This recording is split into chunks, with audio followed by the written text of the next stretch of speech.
the human brain is literally wired to crave certainty. It's a survival instinct that has kept us safe for centuries and centuries. But when we apply that to our businesses, it can actually have the opposite effect. When we avoid the gray area, when we don't like ambiguity, and when we want something to be all or nothing or either or, we lose a really large part, not only of our personal growth, but also of the joy in our business. If we're craving this very one thing and it gets only to be that and nothing else, then we are really setting ourselves up for a fall. So in this episode, I'm going to be diving into why binary thinking could actually be crippling your business and making it feel not very enjoyable. I'm going to be diving into some examples of how this has shown up for myself and for clients, and also some of the surprising ways that this is actually tied to things like internalized capitalism and even your ego. Stay tuned to find out more. Welcome to The Ambitious Introvert, the leading growth and development podcast for the estimated 56% of us who recharge by going inwards. Our purpose is to help you manage your social battery and own your energy so you can reach your true potential in your business, your career, or your life. I'm your host, Emma-Louise Parks, a former air traffic controller, entrepreneur, and a success coach with over 15 years experience. I've supported hundreds of introverts like you who dream big and are ready to take action towards making those dreams a reality without compromising their energy in the process. Each week, my guests and I will be sharing tips, tricks, and hacks on how to build your resilience, master your mindset, and cultivate self-leadership. Skills that will help you reach your goals without trying to be someone that you're not. We'll also be sharing valuable lessons and insights from our own personal experiences, all focused on one thing: helping you own your energy to reach your potential. Hello, welcome back to the Ambitious Introvert podcast. I'm Emma-Louise, and I'm excited to talk a little bit about this topic today because it is something that over the last 6 years I have seen in probably almost every client that I have worked directly with, which is over 100 now.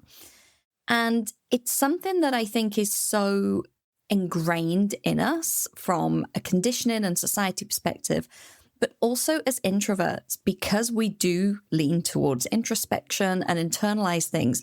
I think it gets really easy for us to overthink things and even over-index and start to categorize things internally, especially when we're in situations where we feel a bit stressed or uncertain, which, let's face it, if you're running a business, is often a lot of the time.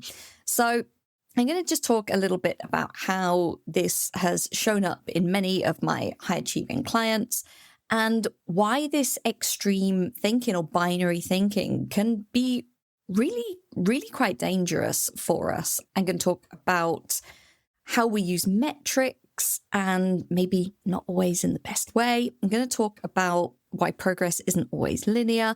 I'm going to talk about some of the invisible work that we do that we can't often give a pass-fail or a yes-no to.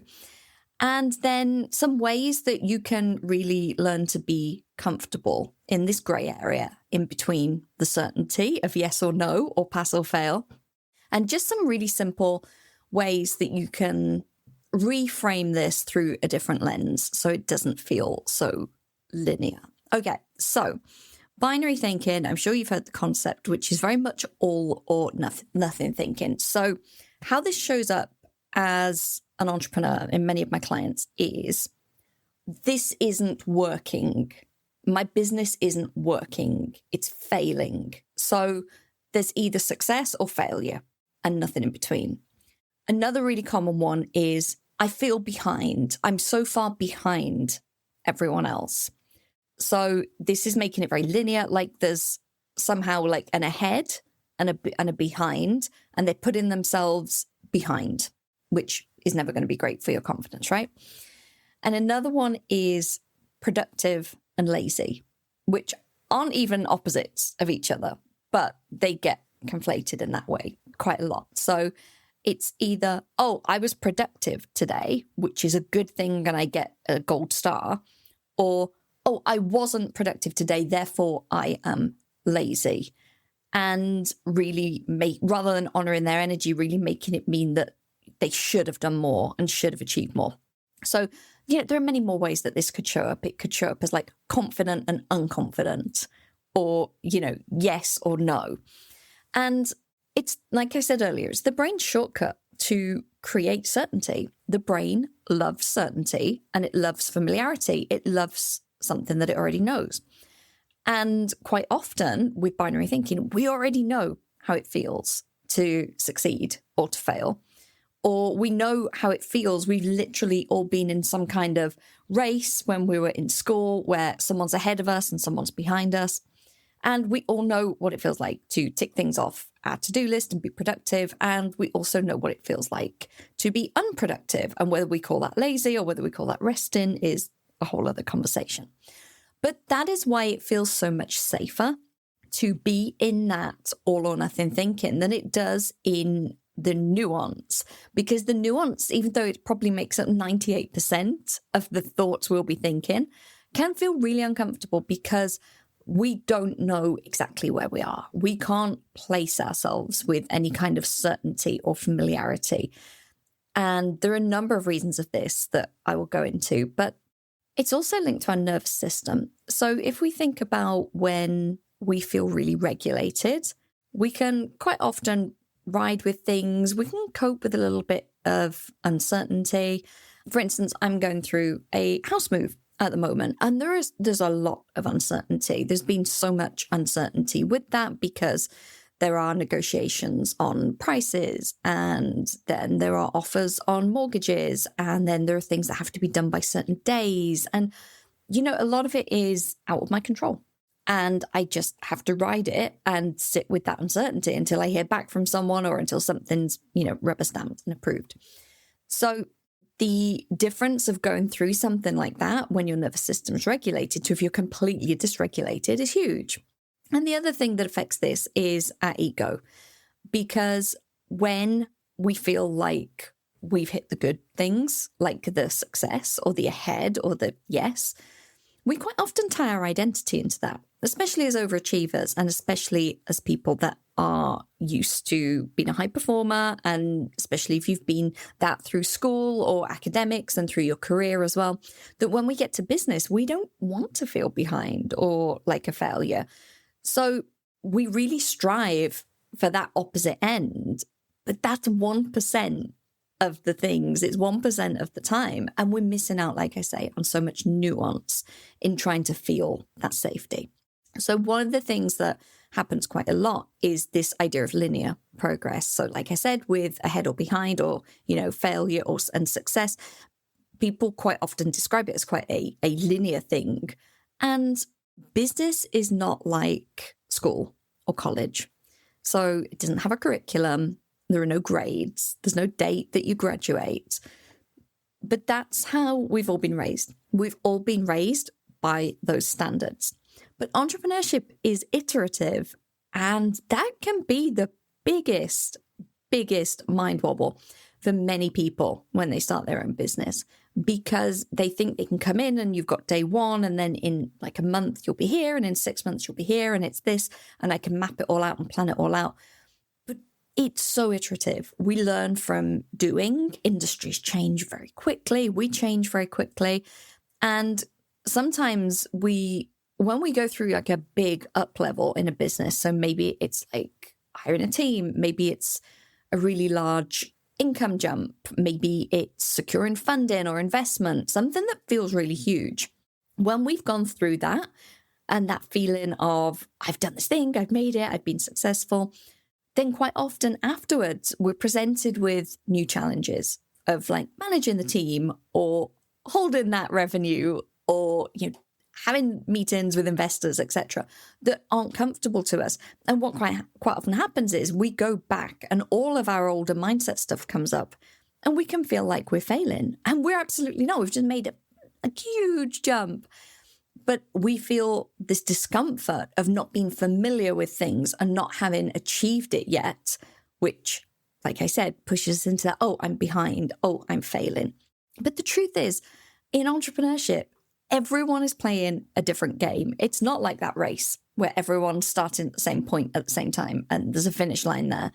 Like, everyone is playing a completely different game. And whatever your business is, whether it's a service-based business, whether it's a digital business, whether it's e-com or tech or anything else, even your closest competitor is playing a completely different game to you. And that is okay. But what is not okay is when we look and try to judge where we are in terms of success or ahead or productive on what they're doing, because we don't have the full context. And one of the reasons that we don't have the full context is the invisible work that we often rarely count. And the invisible work, to me, is where I see the biggest growth in my clients. And it's also what I believe to be some of the most tiring. Like, literally, it can be really exhausting. And that is not a bad thing. It's just that it's been pushed outside of your comfort zone. So that can be things like internal growth. It can be setting boundaries. It can be adopting a different mindset. It can be creating habits to set you up for success, regulating your nervous system, making a really hard decision. And, often in business, when we do that, we don't know if it's the right one or not straight away. Rest is another one. Learning to actually rest is so hard for so many of my clients. Deliberate rest in the trust and the knowledge that it's not being lazy and that it's actually going to fuel their performance in the future and that it is a high performance habit is something they might get on board with cognitively, but actually feeling comfortable enough to do it and not be quote unquote resting, but super stressed and grinding their teeth about the fact that they're not doing anything. All of these things are not very easily measurable, but they absolutely matter when it comes to our success and our growth. And so can you say, oh, I've grown internally? Yes, no. Oh, I made a hard decision. Was it right or wrong? It's not about the outcome. It's about the process that you're going through. And when you go through those processes numerous times, that is when the ability to, or the resilience, should we say, to work through these things that aren't binary, that aren't set in stone, this messy middle gray area, that is how we get that resilience. I am thinking of one client who, when she was very, very new in her business, would really kind of panic about having a sales call because it was new. She'd never done anything like that before. And it brought a lot of stuff up and she would over prepare for it. And then if the person on the other end didn't want to sign up for whatever reason, she would make it mean something about her business. It was, it's very, very common, not just this client, it's very common. And then I remember doing a call with this client and she'd had a sales call with someone and she said, it went well. I'd love to work with her. She's definitely an ideal client. She's going to go and think about it. I think it's a money thing. I've done my bit. There's nothing I can do now. Just wait to hear back from her. And I was like, this, because it was so different to that person even 3 months previously who would have been checking email and panicking and not liking the ambiguity of not knowing. This client was now in a place where she was comfortable with what she'd done and she could let that go. And of course, that client signed up. Of course they did. So when we look at the evidence of whether, let's say, our business is working, whether it's a success, whether we are ahead, productive, any of these, interchangeable terms that you want to use. What if we didn't look at the outcome? So the way that client did, she, of course, wanted this client to sign up, but she didn't make it mean anything if they didn't. So what she did make mean is that her own ability and capacity had increased and that was a positive thing. And that anything over and above that was a bonus, which, of course, meant that she got what she wanted. And this brings me nicely onto metrics, actually, because quite often the metrics that we track are helpful and also not helpful to our mindset and our nervous system. So one of my clients would say, this isn't working because haven't signed a client this month, but has previously signed numerous clients. So clearly it's working because she's not doing anything any different. So it is. But of course, think about the energy behind that thought and that belief system of it's not working. And that's what she's putting out into her business. Of course it's working. It's working perfectly. She just, at the evidence at this stage, this week or whatever, is that no clients have signed up this week or this month. But that doesn't mean that someone doesn't tomorrow or that 10 people don't tomorrow, right?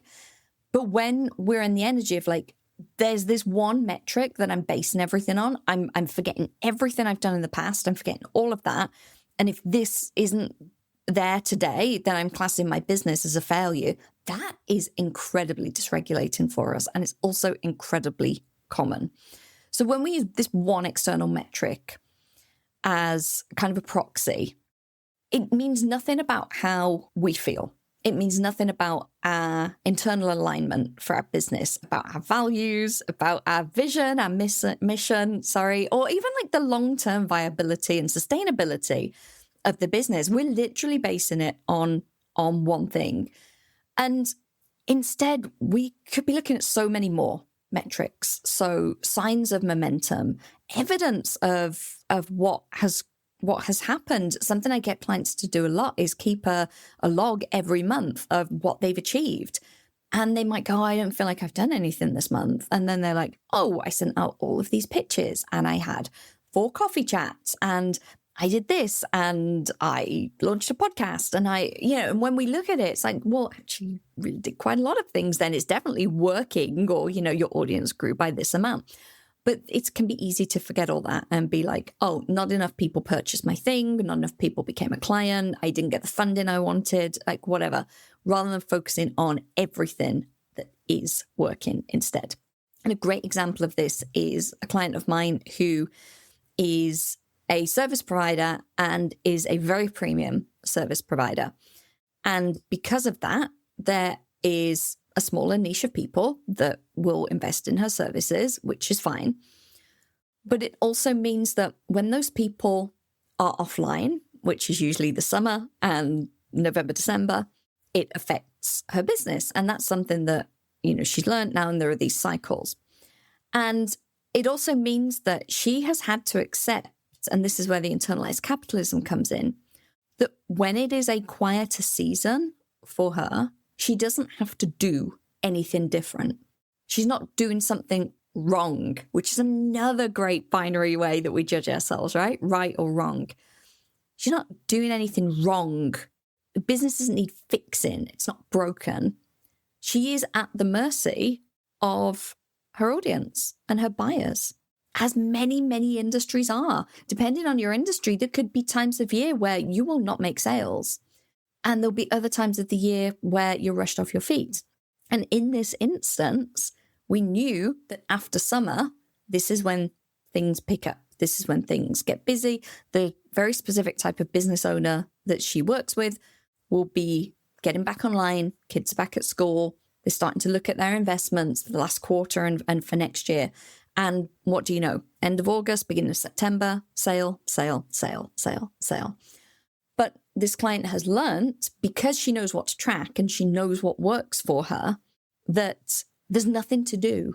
And that can be really incredibly frustrating as a high achiever, that you can't make something happen. You can't go and do something. You've just got to do what works and keep working it and almost just trust and be there for the timing and know that it will come. And the work, honestly, most of the time for clients in that situation is the internal work. What they want to do is launch a new offer or go onto a new platform or do something else or change the name of something or tinker with their bio. That is not the thing that's going to help. The thing that's going to help is understanding the business and understanding that you are in this gray area. There's this ambiguity, but knowing that everything's working, everything's great, you're still a success, you're still being productive, but the results just aren't visible in that day, but that trust that they will be. So this gray area it's really where I'm going to say top performers operate, and they don't avoid it and they don't make themselves wrong for it, because you can't be successful in the long term if you can't tolerate the messy middles or the in-betweens or the not knowing. If you want everything to be certain and you only want it to be at like 100 on the spectrum all of the time, especially during quiet seasons or seasons of growth or scaling, or when other things are going on in your life that are taking, your time and attention, then you're going to be incredibly disappointed for 99% of the time. There's a great video I'm sure if you go on YouTube or just Google it, of the golfer Scottie Scheffler, explaining about why his win, I think he won a major, why it kind of didn't matter. And that it's not about the winning, it's about the day-to-day, that he couldn't commit himself to a career as a professional sports person and the toll that takes on, his body, his mental health, his family, all of these things. He couldn't do that if he didn't enjoy it. He couldn't do it if it was only to win, because he said those moments are so fleeting. They're gone. They're gone in minutes. And when you look at the amount of hours and hours and hours that go into creating that moment, you can't have your life just be about that moment. That moment's amazing, of course. And, every sports person loves to win. But what's really important is that he enjoys what he's doing in the day-to-day and that he enjoys the time with his family and all of these other things. And I think that gets overlooked in business quite often, where we do focus on that, I am a success, or I am ahead, or I've made it, or I've been productive, where actually, like I say, 98% of the time, you're going to be somewhere in between those things. And when we can enjoy that process, I quite often call it boring process, exciting results, because it feels kind of boring. I'm doing the same things over and over again. Nothing exciting's happening. But then when something does happen, like that investment comes or the new client drops in, that's the exciting thing that has come from that boring process. So when we can learn to be comfortable in the in-between, in the ambiguity, the gray area, the nuance, whatever you want to call it, but when we can get comfortable with sitting in that and focusing absolutely on what we want, but not focusing on what we don't have, and not making ourselves wrong for it, and really being able to sit and wait. It really helps when we can choose our own lens. So rather than it's not working, we could look at, where is this working? What's working? What has been working? What am I enjoying? What am I enjoying doing that maybe I could do more of because I enjoy it? That's a very different thing to, I haven't made this much money, therefore I failed, or I didn't sign a client this month and therefore, my business isn't working. I had a client many, many years ago who came to me absolutely distraught at the end of her first year in business because she hadn't made $100,000. And this was very much in the kind of boss babe era of online coaching 5 or 6 years ago. And she was distraught because she was in so many groups and she was consuming all the social media that was telling her that was a successful business. And she was, like I say, absolutely distraught. Like, I failed. My business is a failure. I can't believe it. I'd set myself a goal to make $100,000 and I haven't done it. And I think it's something like 5% of female-owned businesses ever make six figures. So someone wanting to do it in their first year was a lot of pressure on themselves. So I said, well, how much did you make? And she said, 86,000. Now, without the $100,000 metric, which also is internalized capitalism, of course, and also comparing ahead and behind, of course. But without that metric never existed. I said to her, how would you have felt if you didn't have social media and your business wasn't an online business, let's say it was in person, and you set up and you had, minimal overheads, no office space, no team or anything, and you made like $86,000 in your first year? And she was like, oh my God, I'd be thrilled. And she needed to zoom out and see it from a different perspective rather than judging herself against everyone else. So you get to choose your lens. You get to choose the lens that you look through. And she got to choose the lens that if she had done that in her first year, imagine what she could do in her second year. And of course, in her second year, she did make six figures. And then guess what? She decided that she wanted a business that was at that kind of level. She had a great number of clients. She had a good amount of time off. So all of this that she'd internalized about having to scale and grow and do this, by year 3, she was like, yeah, no, this is great. Like, this is better than I ever could have imagined. And so it's so important that we get out of that, like, this is success and this is failure. Because I think to most people, if you'd made like 86% of your goal in your first year in business, if someone else had done that, she would have been thrilled for them. But it does distort us cognitively. Our judgment gets clouded. And when we do feel that pressure, like I say, we do slip into this binary thinking of I've passed or I've failed. So I hope that was helpful. I just wanted to share some thoughts on that because I think that being able to hold that space is massive as an entrepreneur. It's a lesson that we almost all have to learn, especially if we come from a background that is more corporate, more academic, because we are given grades. We are told pass, fail, this is good enough. This isn't, you got in, you didn't. That's the way most of society is designed. But when it comes to our own business, it's completely different, and we get to write the rules.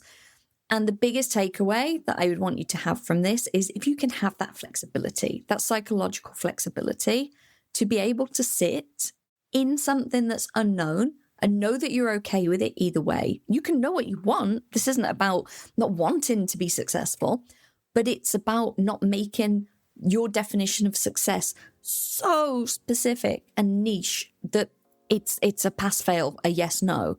But understanding that success comes in so many aspects in our business, from, yes, the external results, how much we enjoy it, how we feel. Is it lighting us up? Is it giving us the time off that we want? Is it allowing us to express ourselves? Are we doing work that we feel is worthy and a mission to us? Are we enjoying the process? Are we enjoying learning? There are so many different ways that often when we look at those other metrics, quite often it's a yes on all or most of them. And if that's the case, then we don't need to have a tick box exercise, and we don't need to put ourselves in the low 1%, in the failure, in the not achieved, because we get to decide that we have achieved, and we get to decide that it's working, and we get to decide that it carries on that way.